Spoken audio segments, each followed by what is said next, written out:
Tyler Watkins, you son of a...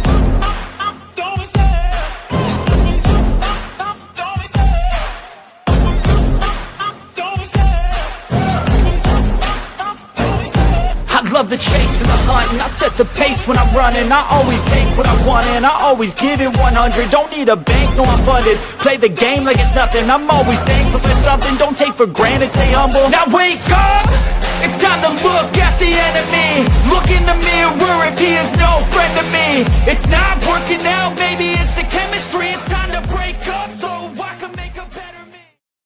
It's lunchtime. What's going on, everybody?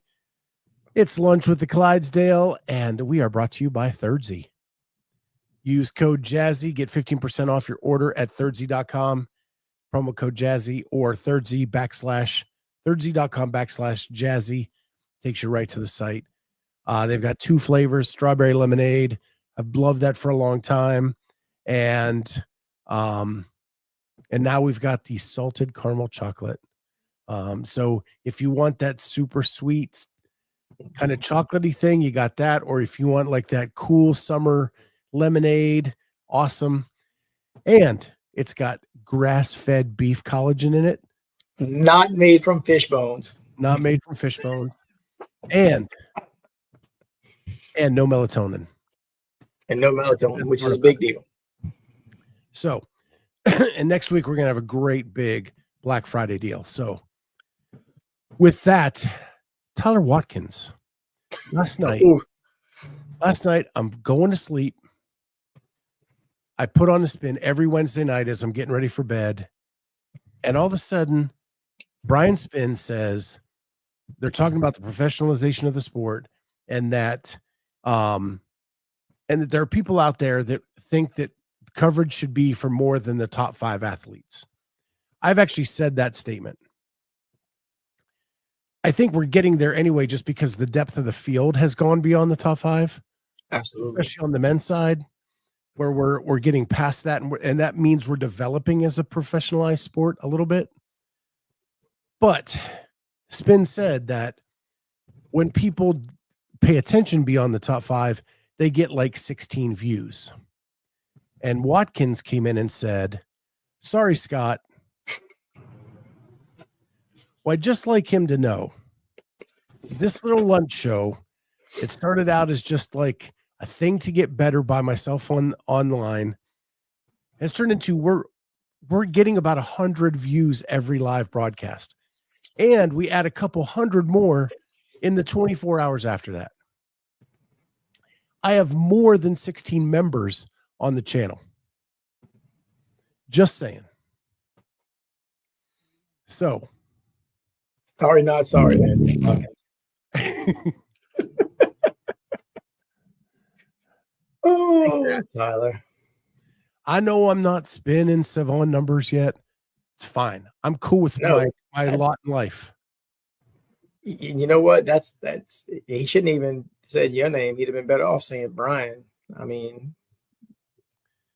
I'm not here to call people out. I'm just defending my chat, because my chat comes hard. Yeah. Like, absolutely, we have good conversations. I'm defending the chat. Well, dude, and defending the chat, and to get back to the original point, like Joseph said, sometimes it's quality, not quantity. Yeah. And you have always focused on not just the top 5, because you want to get everybody's story, because everybody has one. Yeah, to me, it's if you can find the story, that's what's interesting. I don't think people dig in enough sometimes to find the stories. Not at all. Like Colton the pig farmer was a story before he was a top 5 athlete. 100%. You know, you had mullet Colton on before anybody else did. The chat knows more than Watkins. Anyway, then he had another comment that while I'm throwing shade back at him. Oh, he poking to Tyler. Yeah. They were talking about how the current campaigns showed an older woman in the campaign doing CrossFit. And he said, that's not elite fitness. Yes, it is. Elite fitness is dependent on the person. What I'm asking for in my elite fitness is the best possible fitness you can give me, right? Whatever that may be. And I would swear 100% that I get the most elite fitness in a CrossFit gym, whether I'm able to do a muscle up or whether I'm doing a ring row. I don't get that elite fitness at 24-hour fitness. I don't get it at Crunch Fitness. I don't get it at Planet Fitness, right? Elite fitness is population. Exactly. Yes. What I'm paying for is for me to get the elite fitness, the best that I can get. And it gives me the goals to move up those ranks to become more elite as I go. Absolutely. And that's what CrossFit gives you. I'm paraphrasing here, but I remember somebody saying that the needs of Olympic athletes and grandmothers vary by degree, not kind. Everybody needs to be able to squat. Everybody needs to be able to, in your population, and your gym is going to be dependent on is their elite levels of fitness is going to be dependent on the population of your gym. You're going to have some fire breathers that can do all kinds of crazy stuff. They are going to be the elite at your place. You're going to have, we got 83-year-old Miss Claudia, who is also elite because she can do things that other 83-year-olds cannot do and won't do. And she walked through the door. Absolutely. And she asked for help. 100%. Oh, look at the man himself. I disagree. I disagree, Mr. Watkins. I believe that if for her that was elite, and she is. That said, I know what Tyler's getting at. I also think you must consider all 70 to 80-year-old women. So, but my perspective is I'm buying elite fitness. When I buy a membership to a CrossFit box, I am buying elite fitness to be trained in elite fitness. I'm when I pay a membership to Planet Fitness, I'm getting the $10 a month version of fitness. You're getting access to a room. I'm not getting any extras. Yeah. I'm just walking in and figuring it out on my own. You're getting access to a room that has a bunch of Nautilus machines for all intents and purposes. And I know those are two extremes, right? And there's stuff in the middle, but sure there is. But there's not a whole lot of stuff in the middle. The stuff in the middle is stuff that is imitating what we do. The stuff in the middle, in my opinion, is Orange Theory, is F45, is whatever those hit classes are, and all that other stuff. I also was not a massive fan of a reel like that unless they were trying to stir the pot. Elite for me is bogus. Elite is elite. Don't make it cheap. Dude. There's elite fitness. That is cutting off so many people from coming into your gym. 100%. And I understand what he's trying. I understand. I think I understand what he's trying to say. I think that's an elitist attitude. But yes, because now you're looking at, if you're not Jason Hopper, then you're not elite. That's not necessarily true, bro, because there's all kinds of levels in between there. He is the top of the spear, 100%. He's the current games champion, just like T is. But to say that people who are in their 70 to 80 age group that are coming in and doing what 99% of their population is not doing or can't do because they won't step in the door, and calling them not elite for their age group, that's not the same thing. David Hippensteel is elite at everything except putting his arms overhead. But you're talking another games champion. I'm talking about, I'm a guy who walked into a gym over 500 pounds, and I got to a point where I could do body weight pull-ups. Like, to me, that was elite fitness. I was learning elite fitness. Was I an elite athlete? No, but I was learning elite fitness, and I was learning the steps along the way to get better and better and better. And that's the forging part. The forging part is teaching me what I needed to do, both in the gym and outside the gym, to get better and better and become more elite. Within the confines of your space.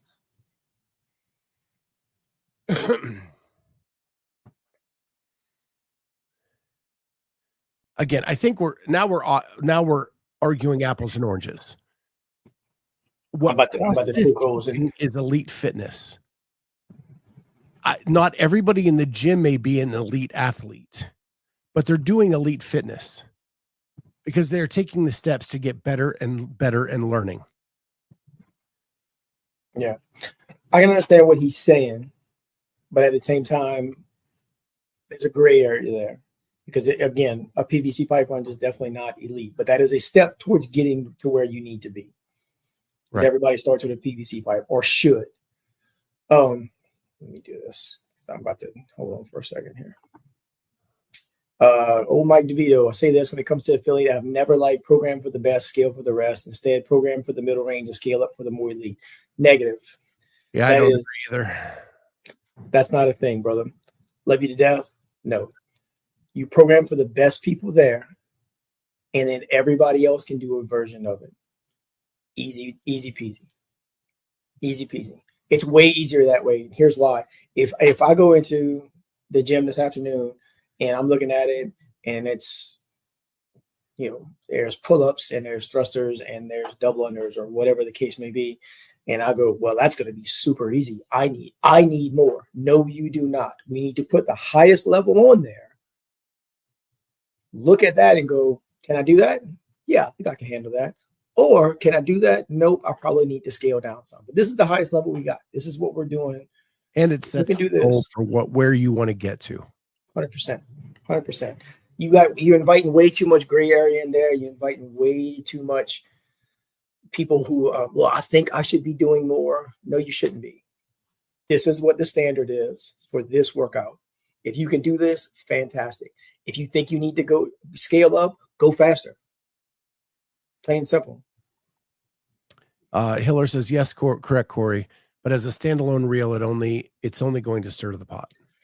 I don't disagree with that either. I do not like that there's a trend I just noticed on Instagram where people are mislabeling things intentionally to get more clicks, to get more people on it. Like I saw one that said it had an actor talking about a role. It had Kurt Russell talking about, I forget what role it was, but it had him labeled as somebody else, specifically to get people to click on it and to comment and go, that's not Kurt Russell, or that's not whoever it was. And that kind of shit is not, I don't like that at all. Like, put it out. It's specifically, it's clickbait. It's hardcore clickbait because now you're almost forcing people to go in and say something, make a comment.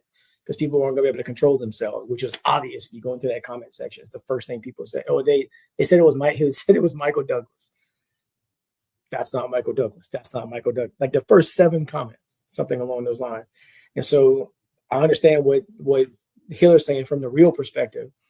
Oh, forging elite fitness. Well, here's a 65-year-old lady with a PVC pipe. Well, that's not elite. Okay. Now people are going to go on there and engage and say, that's not elite. But it needs to be explained that is the process of forging the elite fitness.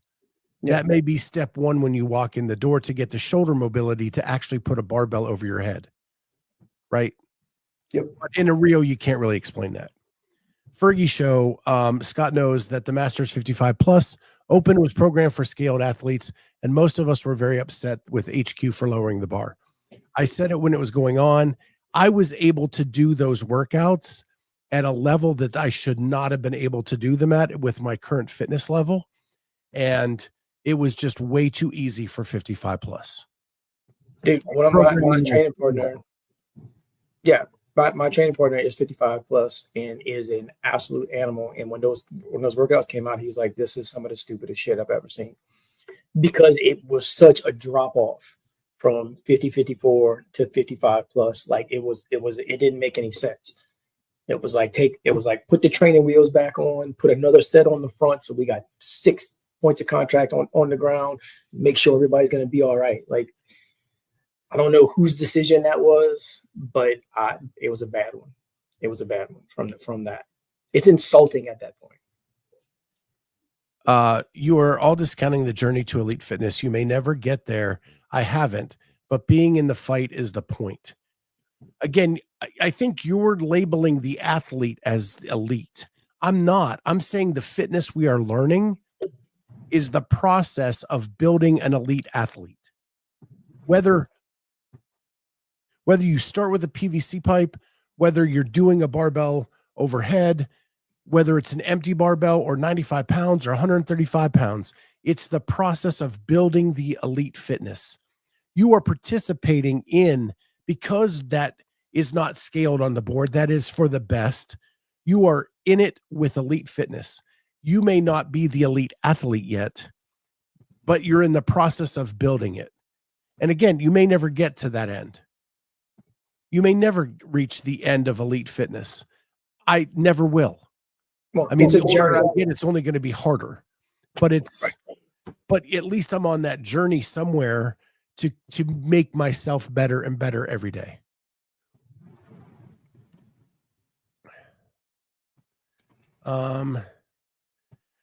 Vicky, yes, Scott, the reel should have been before and after, problem solved. Yeah.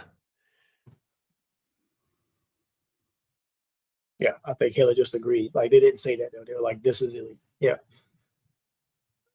But I guess my interpretation of that is the stuff that these people are doing is elite fitness. It's part of that journey to get to that. And again, Right. a reel is never going to have the words enough to explain all that. I will say this. It's open for everybody's interpretation. Right. And I will say this. It did its job in the fact that we're talking about it. yeah. Yeah. Right. And I really didn't think it would take up this much time, but No, this is 15 minutes of us talking about a reel that I've only seen part of. I didn't even see the whole damn thing. yeah. Oh, good stuff. Good stuff. Good stuff. Good stuff. Mike DeVito, I think you both are right. She is on her journey to get there, but it didn't point that out. It only pointed out here is elite fitness. Yeah.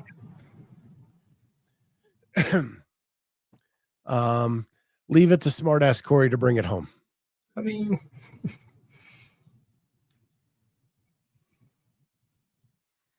imagine some rando non-indoctrined seeing that and it's off-putting. it could be. It could. I could see his point. It could definitely be misunderstood for sure. Yeah, easily. And especially, like I said, if somebody has absolutely no idea and is looking at it from the first time, and that's the perspective Hiller's taking on it, right? I know, brother. But you're looking at it for the first time. You have absolutely no idea what this is. And you're like, this is what somebody calls elite. This is an 80-year-old woman with a PVC pipe in her hand.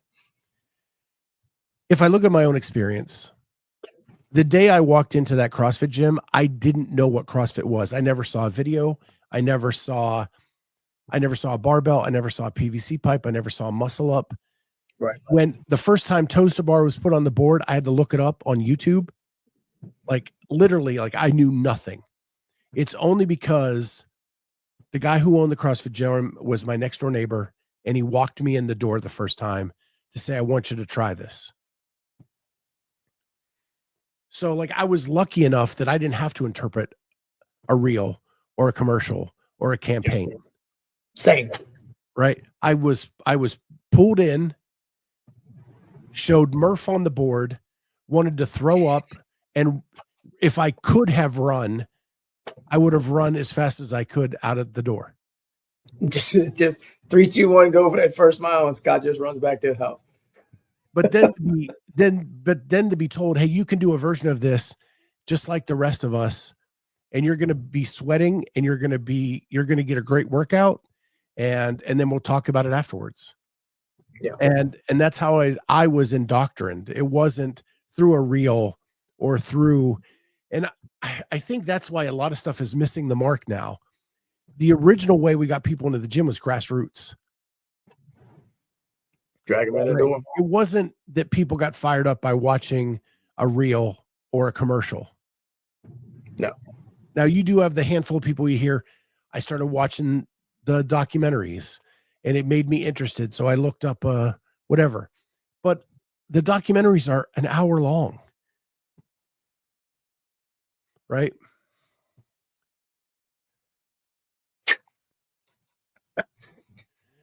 An experienced coach would never allow that, Scott. Did they actually have you do a full Murph on day one at 500 pounds? Jody, no. No, he said, you're going to do a version of this that you can do, and you're going to sweat, and you're going to feel it, and you're going to know that you worked hard, and then we're going to talk about it afterwards. And actually, CrossFit did a documentary on me, and we talk about that first day. And I actually redid the version I did on the video. Murph was not my first workout, but Murph was my third week there. And I had no idea like how devastating it actually could be. That was an interesting time. Vicky says, we don't know on each reel what the target is or what they're wanting to accomplish with each one either. The way they've been approaching messaging there seems to be a glimmer of reason underneath. It took Hiller to point it out to me. Like, there is no action item on any of the stuff that's going out. There is no, what do I do? How do I get this? They seem like movie trailers.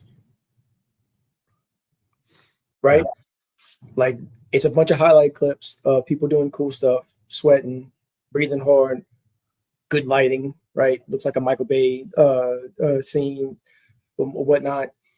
But yeah, there's no go check out your local affiliate. Just Forging Elite Fitness. Fuck the quick fix. Whatever, whichever one they got thrown out at the time for that particular one. This one, Forging Elite Fitness. Awesome. No further instructions. Yeah. Hey. Well, I do want to touch on a couple other things before, and this has to be a short show because I have a 1:00 meeting. I tried to get out of it. I begged, but they said it was essential. So I have to be there at 1:00. So we have about 15 minutes max to go. Go for it. I have to change into work clothes for the meeting. So stupid. It was announced that Austin Hatfield has withdrawn from the WFP. That's another one. I just got a text from Holly. Wait, hold on. Maybe more. You ready? Hold on. This is my shock face. Yeah.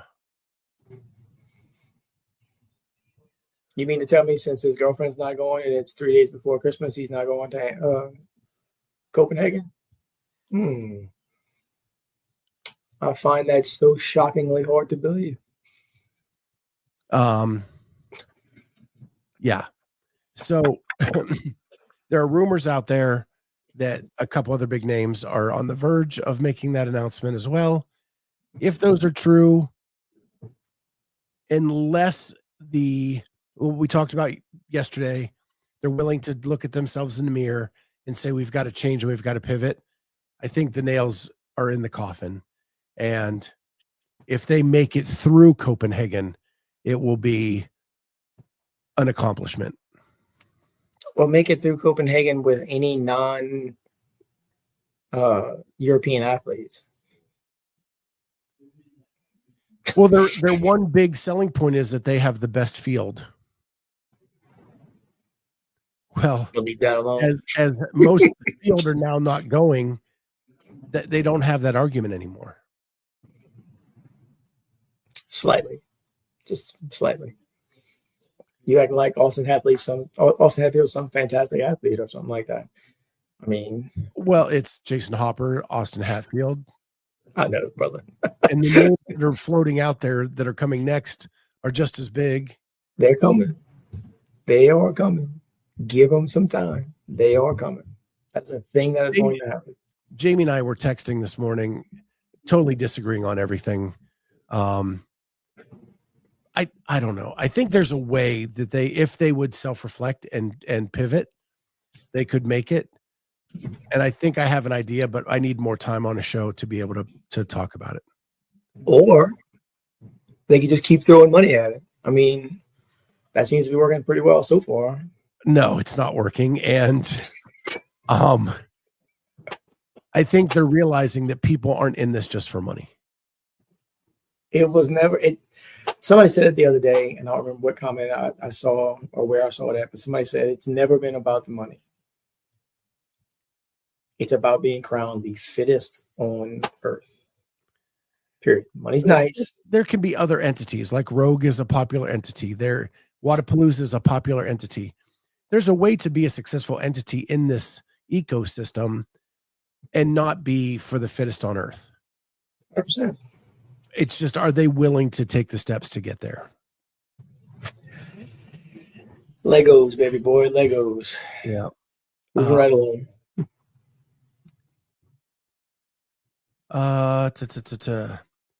This is what I wanted to share. So yesterday, Spin posted this. And is this the new Mayhem team? I saw that. I skimmed over it, and then I was trying, and then because I wanted to go see who those people are, and then I got caught up doing something else. Who are those people? I can't see it. So part of them were on another Mayhem team last year that finished 11th. Lindsay Lane is like the newest person on this picture, and you'll know her from Crash, CrossFit Crash. She works out there. She's done some open announcements against Fee. But what's crazy is my intel, which I thought was pretty reliable, was a completely different team than this. Nope. So I'm well, really, I mean, to be fair, because I thought my intel was pretty reliable.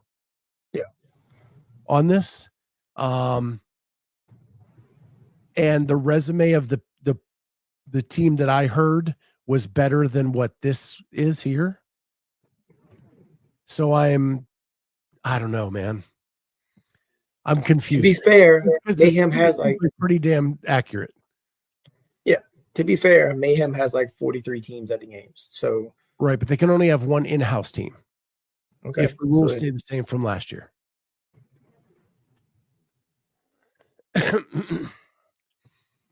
Back on that, WFP, Rogue was a respected brand in the game for over a decade before creating an invitational.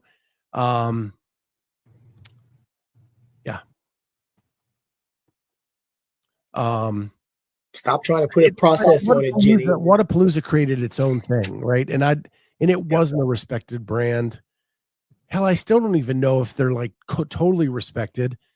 You talk to athletes right after, they're like, man, what a shit show that was, but yet they come back the next year. It's every time. So every time somebody's got something to say about it. Nobody's ever come back from Rogue, even with the beatdown that they got this year, and was like, that sucked. It's always like, holy shit, that was cool. It's never happened. Or if it has, it hasn't been public enough where everybody could find out about it. Wadapalooza is a different story. It was raining the entire time. They changed the workout in the middle of it to where it didn't make any sense. Whatever ended up happening, like the buoys moved while they were swimming. So we had like people swam different distances. All of that's happened at Wadapalooza. People complain about it and they go back the next year. Yeah. So back on the Mayhem thing, I'm just going to watch that pretty close. There was an announcement that 26.1, 26.2 have been flipped. So 26.1 will be at the airfield. Yeah. And 26.2 will be in Europe. Yep. I didn't realize, but 26.2 is over Arnold weekend here in Columbus. Cool. So that's going to be wild. I don't think so. The last thing, gosh, I hate running out of time. I hate when I have 1 o'clock meetings. The last thing, Lucy was awesome on Sevan this morning. If you didn't catch that, please go catch that. What I loved is when Sevan asked her the question about if Tia isn't at the games, is it the same if you win? And she was like, absolutely not. And that's what I've been arguing on this channel forever, that a champion's mindset isn't, I'm looking for the whole to win. It's, I want to beat the best to win. Whether it be Laura, whether it be Lucy, whether it be Alex Kazan, whether it be Olivia Kerstetter. And you don't get as good as they are. You don't get as good as they are without the mindset that you want to beat the best. And I love that response. You have to have the drive, the determination, the target, and the target to aim at, because that's the standard. That is the standard. And right now, it doesn't matter, men's or women's, Tia is the standard. So if you are competing in the women's field and you have to, first of all, believe you can beat her, and secondly, have the desire to beat her. Both things, they have to go hand in hand. They can't be separate from one another. You have to say, I am going to beat her, and I want to beat her. I want to win while she's there. And that it means a whole lot more if I beat her. Oh my God. Yes, of course it does. Like, she came back and said, like, yeah, I want to win the games regardless, but I don't want to have questions about it when it's done. No. Like, did I just win because she wasn't here? Correct. Right. She wants to win, and it mean that she won, and she beat everybody who was there and the best. And I thought that was gold. I keep going back to 2020 at the ranch. Jeff Adler saying, I don't give a shit who wins the next event so long as it's not him, pointing at Matt Fraser.